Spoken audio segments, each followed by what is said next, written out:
औज़ुबिल्लाहिमिनश्शैतानिर्रजीम बिस्मिल्लाहिर्रहमानिर्रहीम। अस्सलाम वालेकुम। कैसे हैं व्यूअर्स आप लोग? उम्मीद करती हूँ कि आप लोग हमेशा की तरह ठीक ठाक होंगे और अल्लाह ताला हमेशा आपको अपनी हिफ्ज़ व ईमान में रखे और आपकी तमाम जायज़ ख्वाहिशात को और आपकी दुआओं को अल्लाह ताला कबूल फरमाए। और आप लोग मेरे लिए भी ज़रूर दुआ किया कीजिए। शुक्रिया। चैनल को सब्सक्राइब अगर आप लोगों ने अभी तक नहीं किया तो प्लीज़ मेरे चैनल को सब्सक्राइब कर लें और मेरी वीडियोस को लाइक ज़रूर कीजिए ताकि मेरी हौसला अफजाई हो सके और मेरी वीडियोस अच्छी लगें तो दूसरों के साथ शेयर भी कीजिए।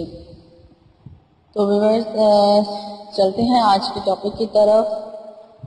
आज जो मैं आपके लिए टॉपिक लेकर आई हूँ, जो वजीफ़ा लेकर आई हूँ, वो है सूरत इखलास का 11 दिन का बहुत ही ज़्यादा मुजरब अमल। और इससे आप इस अमल से आप जो भी दुआ जायज़, लेकिन दुआ जायज़ होनी चाहिए, जो भी आपकी जायज़ दुआ होगी वो इंशाअल्लाह ताला ज़रूर कबूल होगी। इसके लिए शर्त यह है कि आप अगर मतलब कोई गैर शरई काम ना करते हों तो उस सूरत में ये वजीफ़ा बहुत ही मुजरब है और बहुत जल्दी ही आपकी दुआ कबूल हो सकती है इस वजीफे से जो मैं आज आपको बताने जा रही हूँ। तो व्यूअर्स चलते हैं आज के वजीफे की तरफ। तो जो मेरा वजीफा है ये कि आपने इसको इस तरह से पढ़ना है कि आपने इशा की नमाज पढ़ने के बाद आपने 2 रकात नमाज हाजत के नफल अदा करने। हाजत के नफल अदा करने के बाद आपने दुरूद शरीफ पढ़ लेना है। दुरूद शरीफ पढ़ने के बाद आप दुआ मांगें और फिर दोबारा दुरूद शरीफ पढ़ें।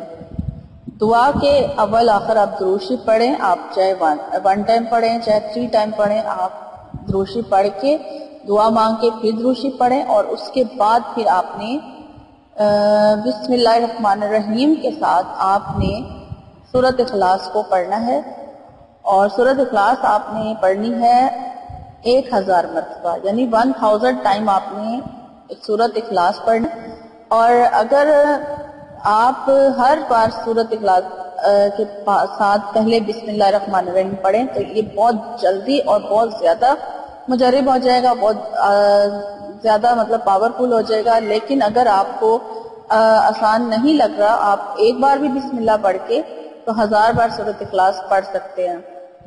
और सूरत इखलास पढ़ने के बाद फिर आप दोबारा दुआ कीजिए अपने मकसद के लिए और फिर उसके बाद आप दुरूद शरीफ दोबारा पढ़ लें। और जो भी आपका जायज़ मकसद होगा तो ये वो इंशाअल्लाह ताला अगर आपके हक में बेहतर होगा तो वो ज़रूर कबूल होगा। ये बहुत ही मुजरब और बहुत ही आसूदा अमल है, आप ज़रूर करके देखें। जो लोग भी परेशान हैं, जिन लोगों की दुआएं कबूल नहीं होती हैं, वो इस वजीफे की बरकत से इंशाअल्लाह ज़रूर कबूल होंगी। और आपको अगर मेरी वीडियो अच्छी लगती है तो आप इसको शेयर भी कीजिए और लाइक ज़रूर कीजिए और मुझे अपनी दुआओं में याद रखें। इंशाअल्लाह ताला मेरी आपसे मेरी नई वीडियो में मुलाकात होगी। अपना बहुत सारा ख्याल रखिए। फी अमानिल्लाह।